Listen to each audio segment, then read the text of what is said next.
কি করলেন? কারণ আর্মি তো সবাই ছিল না, সবাই তো ছিল নরমাল যোদ্ধা।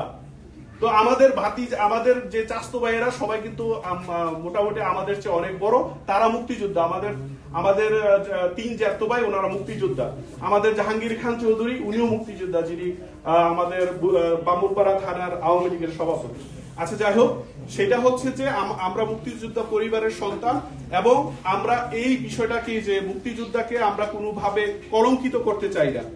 হ্যাঁ, দল থাকবে, দেশ উন্নতি হবে, অবনতি হবে, আমরা যেই জনগণ, আমরাই সিদ্ধান্ত নেব আমাদের দেশটা কিভাবে চলবে।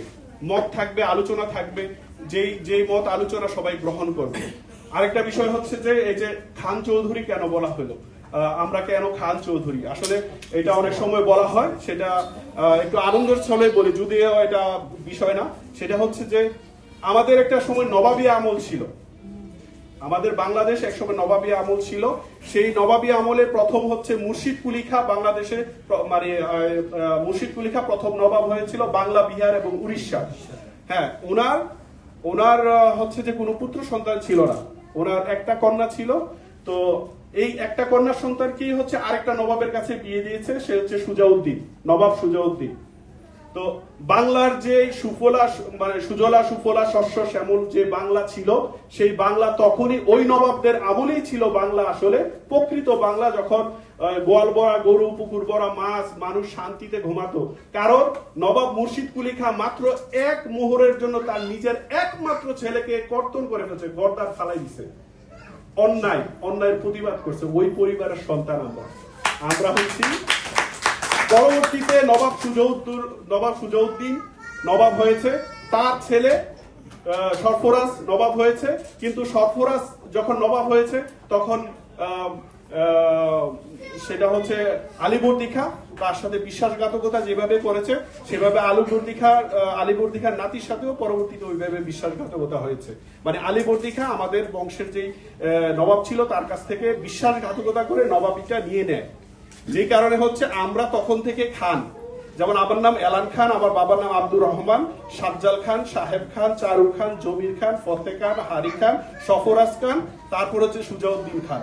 সুজাউদ্দিনের বাবা হচ্ছে জান মোহাম্মদ খান, সুজাউদ্দিন হচ্ছে মুর্শিদ কুলি খান নাতি। আমরা হচ্ছি সেই ওই পরিবারের সন্তান। এবং আমাদের যখন সুজাউদ্দিন এবং ফতে পর্যন্ত খান ছিল, এবং ব্রিটিশ আমাদেরকে উপহার স্বরূপ চৌধুরী উপাধি দেয়, তখন আমরা আমাদের বংশের রক্ষার স্বার্থে এবং ঐতিহ্যের স্বার্থে খান এবং চৌধুরী দুটোটাই যুক্ত করা হয়। এবং আমাদের এলাকাতে যে স্কুলগুলো আছে, 7টা স্কুল আমাদের বংশের মাধ্যমে, যেমন আছে আপনার হাই স্কুল আছে, রাজ্জাক খান চৌধুরী হাই স্কুল, তারপরে হচ্ছে যে কলেজ আছে মুশারফ খান চৌধুরী কলেজ। এইভাবে করে 7টা প্রতিষ্ঠান আমাদের এলাকার যে মানুষ, আমাদের অধ্যাপক অপু আলম ভাই হয়তোবা কিছুটা চিনবেন, কারণ উনি আমাদের সম্পর্কে আমাদের কুমিল্লা। হ্যাঁ, তো যাই হোক, ওই আমাদের এলাকা। তো আমাদের মূল বাড়িটা ছিল ধান্যদুলো থেকে আমাদের দাদা বারেশ্বরে স্থাপন হয়। তো যে কারণে হচ্ছে যে এই পুরা খান চৌধুরীর যে বেস, এটা হচ্ছে আমাদের পরিবারে আর কি।